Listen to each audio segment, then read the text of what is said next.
you're listening to new kind of music. I digest it all, and I make a reply. Occasionally, there's a time when I won't make a reply, but if I listen to somebody's work, I usually reply. And you do. Has anybody sent something to you, young, unknown artist, and have you ever had the experience where you just heard something in it and you said, this is special? Yeah, yes, I just did that. I told a guy that I thought that his son should pursue this because it was a father asking me what right, and because it was he so thought he good. should do about his son. By the way, the son's name is Russell Taylor. His name's Russell Taylor. Right, you gotta find a name. And I listen to his work, and his old man's is a businessman. Right. And you heard something. Absolutely, a songwriter too. Because we think, Indigo cares about Canadian artists, so we'd happily join up with you if you hear something that's good. We can help promote it, and we could be a team. Well, thank you. But I wouldn't impose upon you that. Honestly, I wouldn't. I've tried to bring acts into record companies and found out that I was making the biggest mistake in my life. Let me ask you one more thing, and then I'm going to let the audience ask a few questions. I am hugely struck by the number of people who are 60 plus, so that's where you and I are, who are just rocking it in the music world. I mean, here you are, just with a brand new record.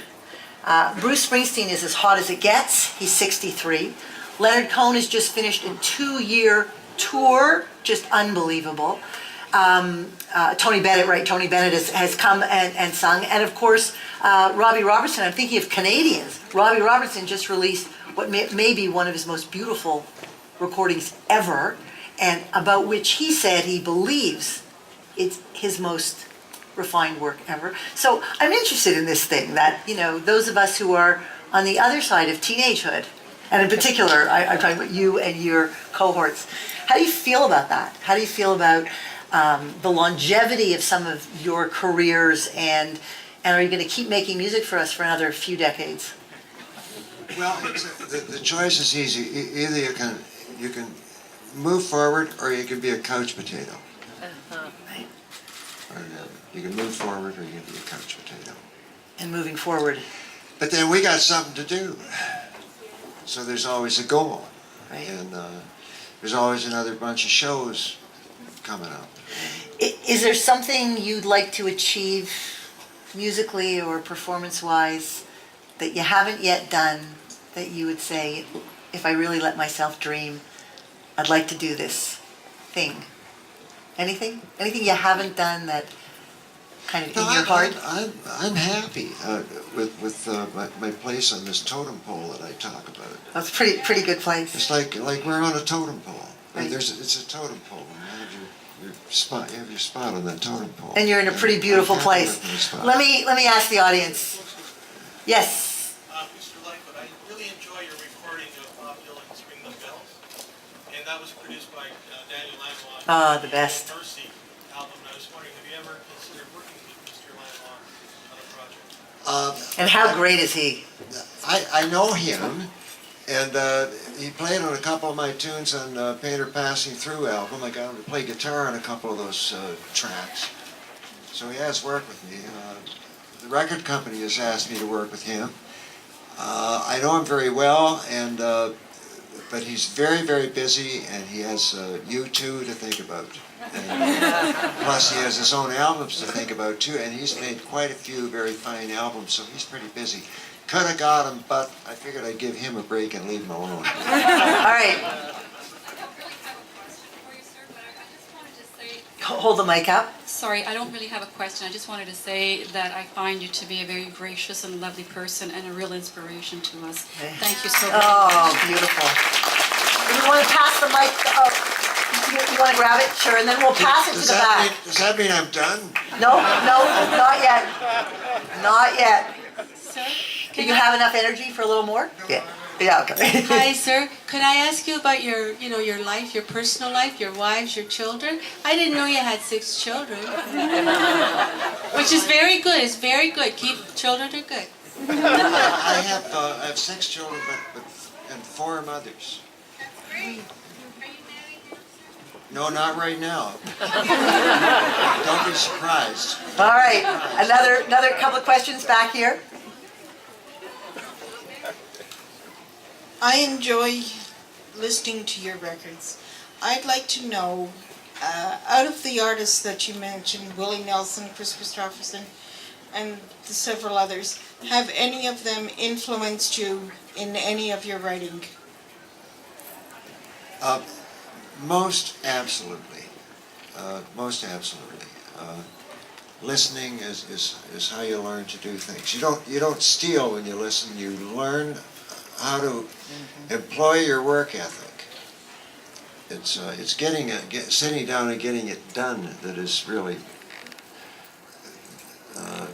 Without the song, there's nothing.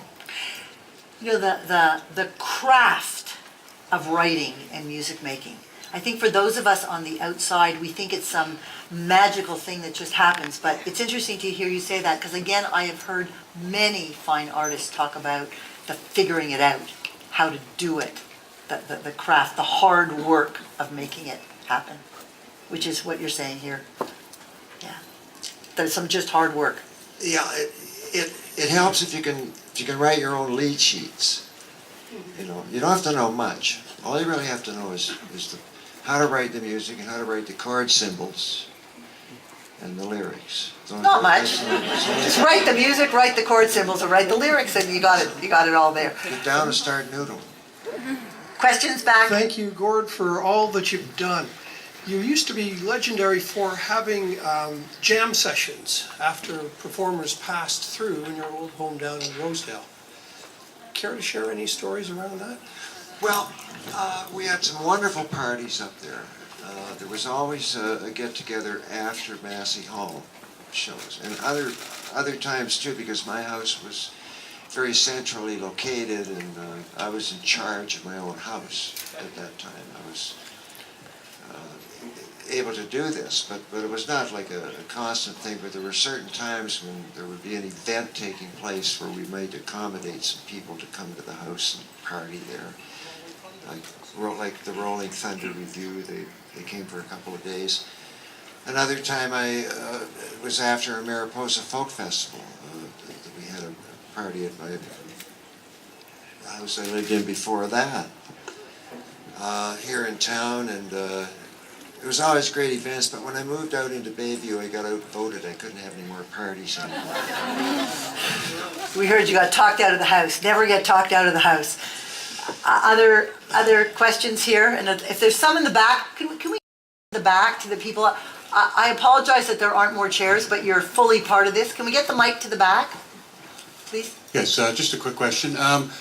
You were obviously before internet times and so on, and when you started out with your career, what's your take, Gord, on the way young people today get their start in music when it comes to things like Canada's Got Talent, and that the other show that... Idol. Yeah, Canadian Idol, yeah, thank you. What's your take on people getting into the music business that way these days, as opposed to how you ground it out over the years back in the 60s? Well, if it's there and it's going to get some, to get the people some exposure. I mean, it's at least get a chance to be seen. I mean, it's another way.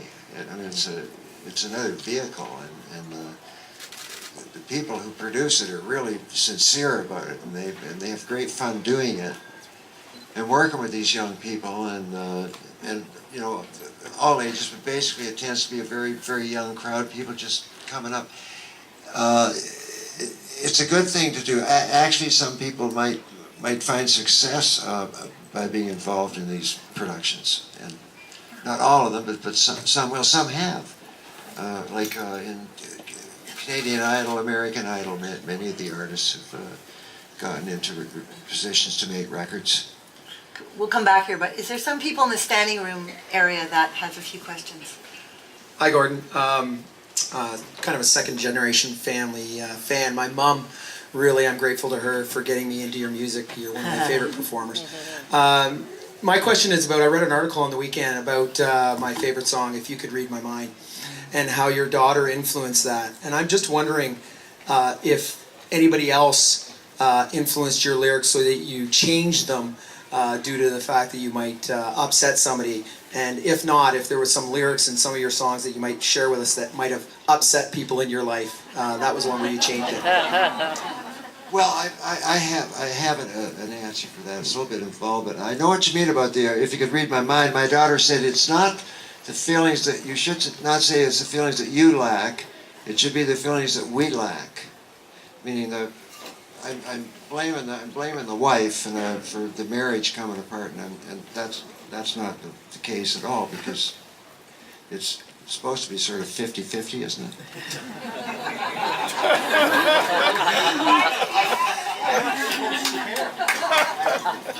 I just deal with it and try and keep everything under control.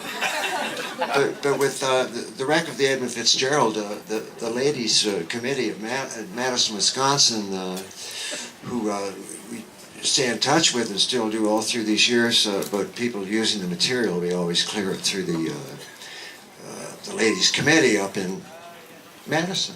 And that would be Ruth Hudson, Janice Armagost, Cheryl Rosman, and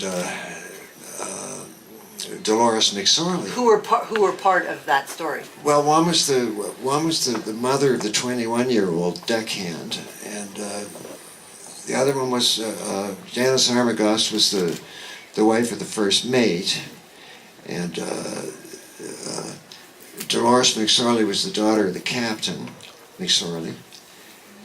And who the heck was no, I'm getting myself, who's the fourth here now? Cheryl Rosman was the daughter of Ransom Cundy, who was also a deckhand. And when I said the main hatchway gave in, Right. they worried about that for years and years and years, because their guys were Went down. supposed to be the ones who were looking after the hatch covers. Yeah. It's a wonderful question, because all those stories come from some real place. So that was I heard read in the articles that it was either a ventilator cap or it was a hatch cover or something. And later on in the song, I pointed out that it might have split up. They may have capsized. They may have broke deep and took water. But the one that jumped out first, and right in the fourth verse, was the hatch covers. Right. So we rewrote that line, and we never say that anymore. And they are so happy about that. And, Wow. when we did Dive Detectives, when Dive Detectives was done by recently by National Geographic and played on television, they proved that the ship actually broke in two. And I was showing what they did before they used the song, so I called the ladies up in Madison, and I said they're going to prove that it wasn't the hatch cover, and they said, "Go, we're going to give you permission to do this, just like we did about the demise of the sturgeon in Lake Superior." Let's get another one question from back there. Use it for a trailer at the end of the song, and they proved it. And so we rewrote the line of the song, and now we say, "At 7 p.m., it grew dark. It was then. He said, fellas, it's been good to know you." Plus the steel from Woody Guthrie, of course. There was one in the back. Another one in the back. Gordon, Yes. could you give us a little insight? I came from the riverboat days. I used to hang out there. Can you give us a little memory lane? I know you! I wore hats in those days. Could you give us a little insight of the birth of music at the riverboat? Finkelstein Fiedler, Joni Mitchell. Oh, yes.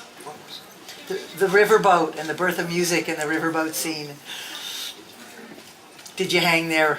Yes. Yeah, I hung there. Of course. Yeah, I hung out there too, because everybody was there that you could think of when played in there.